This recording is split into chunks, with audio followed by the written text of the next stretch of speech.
Masih jadi kendala lagi, mobil kita tidak bisa naik. Nah, ini perjalanan juga masih cukup jauh, yaitu sekitar 15 km lagi. Salah satunya alternatif transportasi itu cuma di air ini. Paling parah apa Pak insidennya Pak? Ada mengalami terbalik, karang.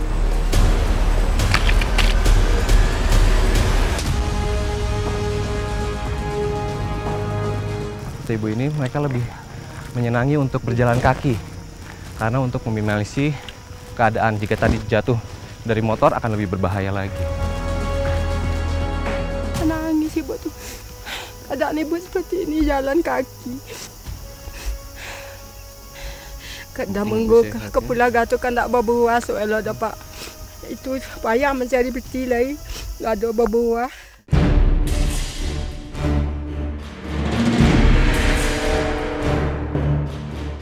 Tanah Minangkabau, Sumatera Barat adalah daerah yang subur, sumber daya alamnya berlimpah. Sayang, di beberapa lokasi akses jalan masih memprihatinkan, sulit dijangkau. Termasuk yang menjadi tujuan kami, yaitu Jorong Patamuan, yang berlokasi di daerah paling ujung Kabupaten Pasaman, bagian hulu Sungai Kampar.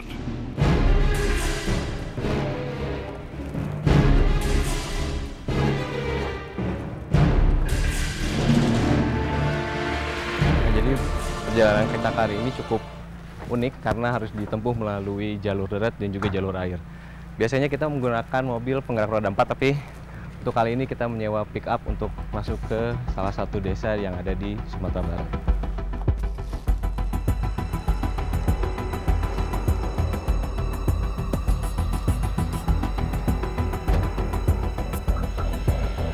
Medan jalan dari Nagari Silayang menuju Nagari Muaro masih berupa jalan tanah dan bebatuan. Menembus lebatnya hutan sejauh 27 km. Lama perjalanan diperkirakan sekitar 2,5 jam. Jalan yang basah terkena hujan kian sulit dilalui, licin, dan berbahaya. Agar pick-up bisa terus bergerak, bagian belakang sengaja ditambah bebannya. Apes, pick-up-nya selip, tak kuat lagi melaju di tanjakan. Kami lalu mengakalinya dengan menaruh sekam padi. Sekam lalu ditaruh di bagian jalan yang sulit dilalui. Benar saja, roda mobil kembali bergerak. Sekam membuat medan yang licin menjadi bisa dilalui. Dan mobil akhirnya berhasil keluar dari rintangan.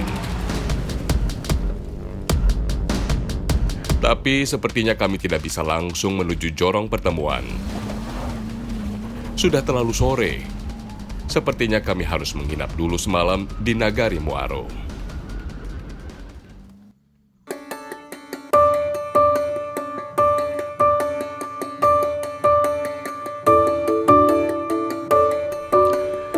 Pagi menjelang, di tepi sungai di daerah Nagari Muaro, kesibukan mulai nampak.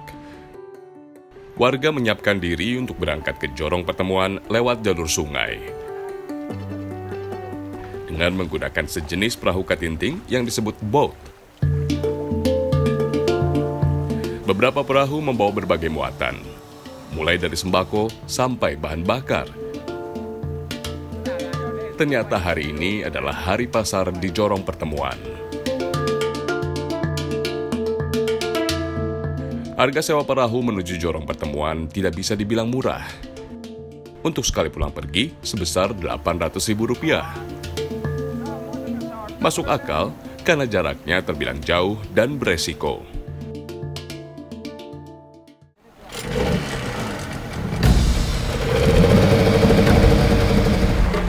Jarak antara Nagari Muaro dengan Jorong Pertemuan kurang lebih 20 km. Sekitar 3 jam perjalanan dengan berperahu. Ada 2 orang awak perahu yang bertanggung jawab selama perjalanan. Satu bertugas memegang kendali mesin, sementara 1 orang lagi memantau jalur sungai agar perahu tidak menabrak batu.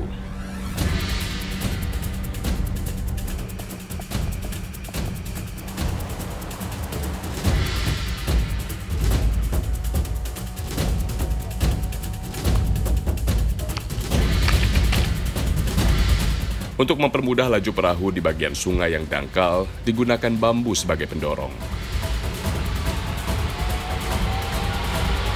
Awak perahu kadang terpaksa turun ke sungai agar perahu tetap bisa bergerak. Sungguh menguras tenaga.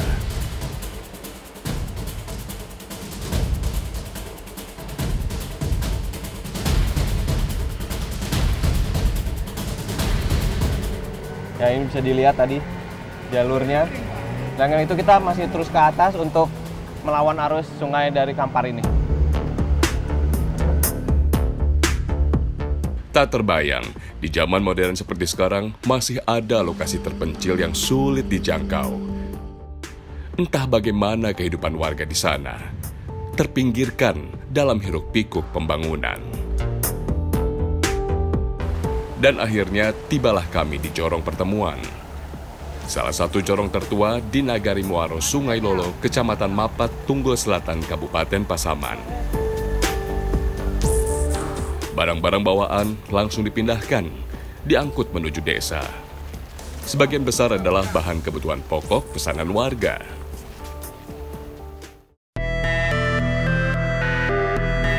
Ada sekitar 160 kakak di Jorong Pertemuan, dengan total penduduk 800 jiwa. Mereka masih teguh memegang adat istiadat warisan leluhur. Afrizal dan keluarganya tinggal di rumah sederhana yang tak terlalu luas, berdinding kayu dengan atap dari seng. Rumah Afrizal beli dari kakak iparnya seharga Rp600.000. Itu pun belum dibayar lunas karena Afrizal hidup serba kekurangan. Sang istri, Denis, nampak tak berdaya di atas tikar. Sudah 1 minggu ini ia terserang gangguan ispa. Ia tak bisa banyak beraktivitas. Ingin rasanya ia mengajak istrinya berobat ke puskesmas. Namun biaya transportasi ke Nagari Muaro sangat mahal. Afrizal tak sanggup. Sementara ia mengandalkan bidan desa untuk mengobati sakit istrinya. Pemeriksaan bidan dengan obat hanya dikenakan biaya Rp30.000. Bidan langsung memeriksa Denis. Tensi darahnya sangat rendah, 90/60. Karena apa Bu kalau ispa itu sering di sana? Di sini kebanyakan ibunya atau bapaknya itu banyak yang perokok. Bahkan kadang banyak pula ibunya yang merokok pada bapaknya. Oh gitu Bu. Selain ispa, penyakit kulit juga banyak diidap warga Jorong Pertemuan. Bagaimana tidak, kesadaran untuk bergaya hidup sehat memang kurang. Tidak ada MCK yang memadai. Warga terbiasa membuang hajatnya di sungai. Anak-anak yang secara fisik masih lemah, rentan menjadi korban. Buat Bapak Presiden kita, Pak Jokowi, tolonglah bantu ke daerah kami di sini yang kepulauannya, yang di Pertemuan. Saya berharap yang pertama kesehatannya, jalannya yang nggak ada, terus transportasinya yang nggak ada, yang kami sulit. Mohon Bapak bantuannya.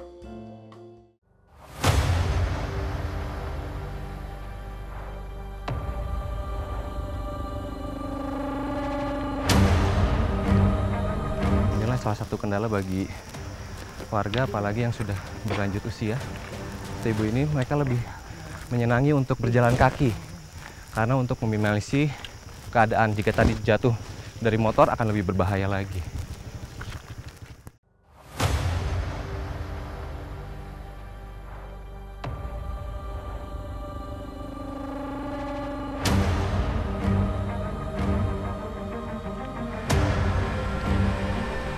Salah satu kendala bagi warga, apalagi yang sudah berlanjut usia. Ibu ini mereka lebih menyenangi untuk berjalan kaki karena untuk meminimalisir keadaan jika tadi jatuh dari motor akan lebih berbahaya lagi.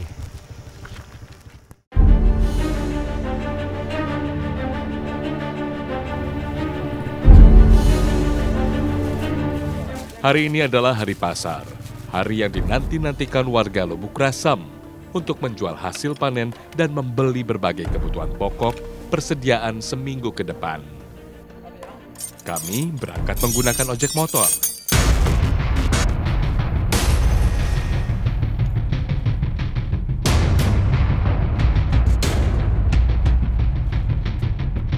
Kami berangkat menuju desa Suryan beramai-ramai dengan barang bawaan masing-masing. Erna membawa kapulaga untuk dijual, sedangkan Misnawati membawa kayu manis.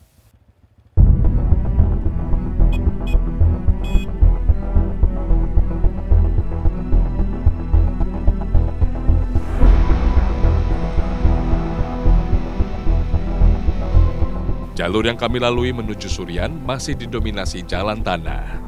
Jika turun hujan, pastinya akan bertambah licin dan sulit dilalui.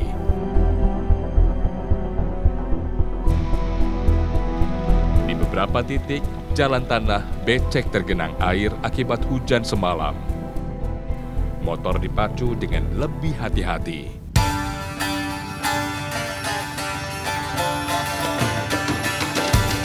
Jalanan semakin licin dan sulit dilalui. Para penumpang terpaksa turun dari motor dan mulai berjalan kaki.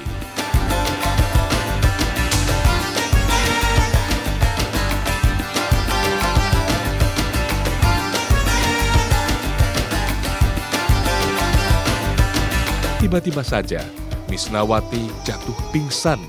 Sepertinya ia kelelahan.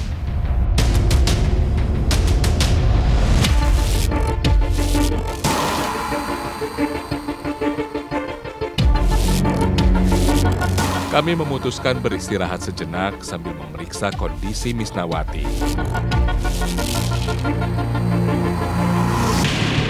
Inilah salah satu kendala bagi warga, apalagi yang sudah berlanjut usia. Ibu ini mereka lebih menyenangi untuk berjalan kaki, karena untuk meminimalisir keadaan jika tadi jatuh dari motor akan lebih berbahaya lagi.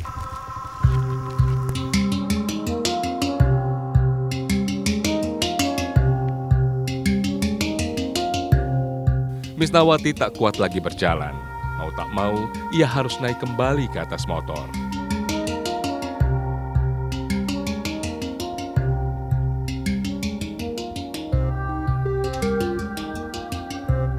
Untuk keamanan, motor berjalan pelan. Saya, Erna, dan Anggi melanjutkan dengan berjalan kaki. Sungguh melelahkan. Erna lalu teringat anaknya, Agus, yang mondok di pesantren Kota Padang. Teringat, tapi ketemunya sudah lama tidak ketemu, nak. Karena duit yang ada tidak ada, nak. Uangnya nggak ada, Bu, ya? Uang tidak ada ketemu. Ketemu terakhir bulan Lebaran itu, Bu? Lebaran. Ketika ada nangis ibu tuh. Ada ibu seperti ini jalan kaki.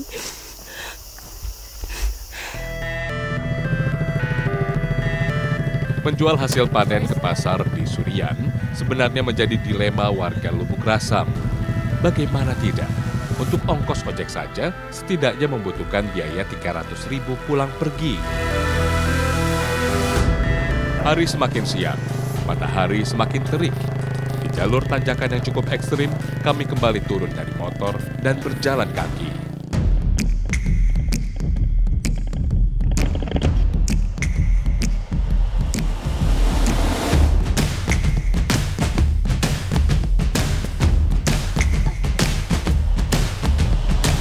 Misnawati hampir terjatuh karena kepalanya yang pusing. Ia nampak lemah. Dah. Bisa lagi.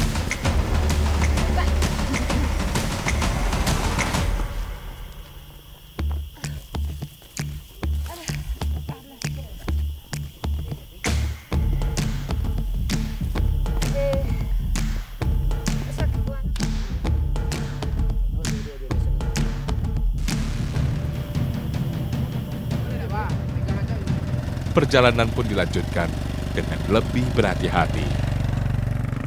Apalagi jalur yang menghadang semakin berat, becek dan berlumpur, sulit dilalui.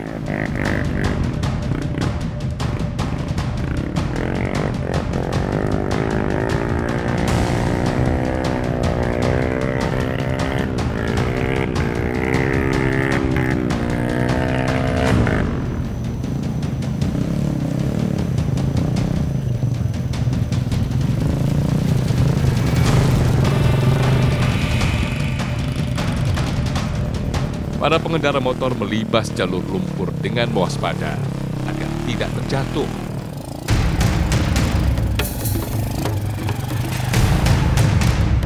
Sungguh, perjalanan teramat berat yang harus kami lalui hanya untuk menjual hasil bumi.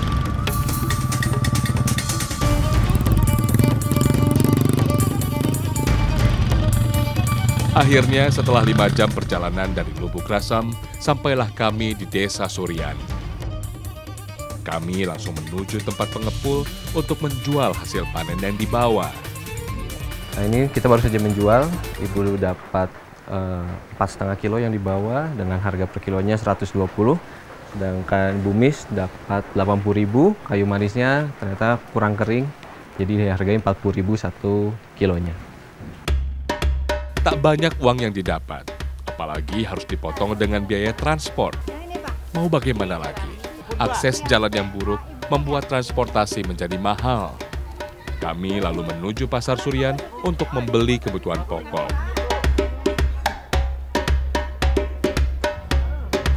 Saya dapat 50.000 tadi? Enggak dapat 50.000. Nggak dapat? Tidak ada lagi. Kenapa tadi kan harus dapat banyak, Bu? Enggak harus dapat banyak, tapi bagaimana ongkos ojeknya sudah mahal 300 tuh. Oh gitu. 300.000. Ongkosnya ya. Jadi iya. untuk ongkos pulang berarti, Bu? Ongkos pulang. Ini sekarang Ibu bawa tuh.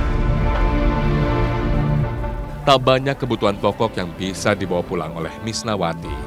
Ia hanya membeli barang-barang yang memang penting untuk kebutuhan seminggu ke depan. Semuanya harus dihemat. Nah itu kan tadi dapat 80.000. 80, masih ada 30. Masih ada 30. Buat pulang lagi gimana, Bu? Buat naik ojeknya? Oh, kalau ojeknya mahal tuh Pak, 50. Jadi gimana? Mana nyampe lagi? Jadi gimana, Bu? Kayak bagaimana lagi nih? Uang aja nggak cukup. Uang nggak cukup, Bu ya? Ya, untuk belanja. Jadi Nggak cukup Pak, ongkos pulangnya aku berasa nggak cukup. Bagaimana nih? berarti harus jalan, Ibu, berarti? Harus jalan Pak. Harus jalan pulangnya ya? Iya Pak. Tak terbayang beratnya jika harus kembali pulang ke Lubuk Rasam dengan berjalan kaki.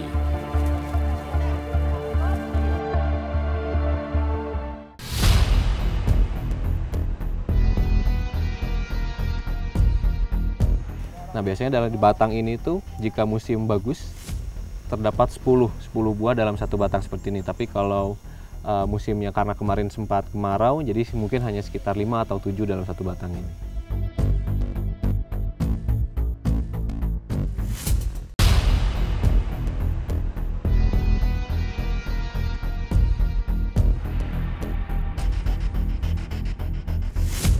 Nah biasanya di batang ini tuh jika musim bagus terdapat 10 buah dalam satu batang seperti ini. Tapi kalau musimnya karena kemarin sempat kemarau, jadi mungkin hanya sekitar 5 atau 7 dalam satu batang ini.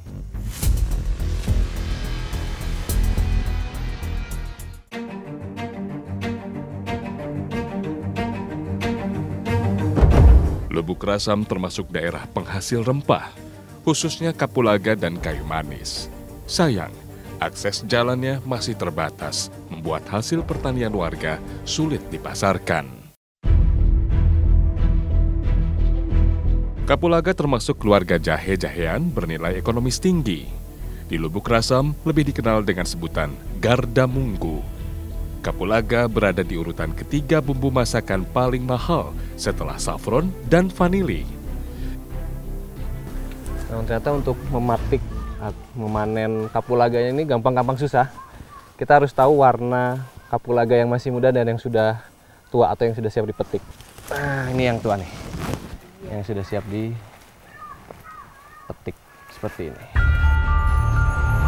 Buah kapulaga dipanen sebelum masak sempurna untuk mencegah buah pecah sehingga warnanya menjadi kurang baik.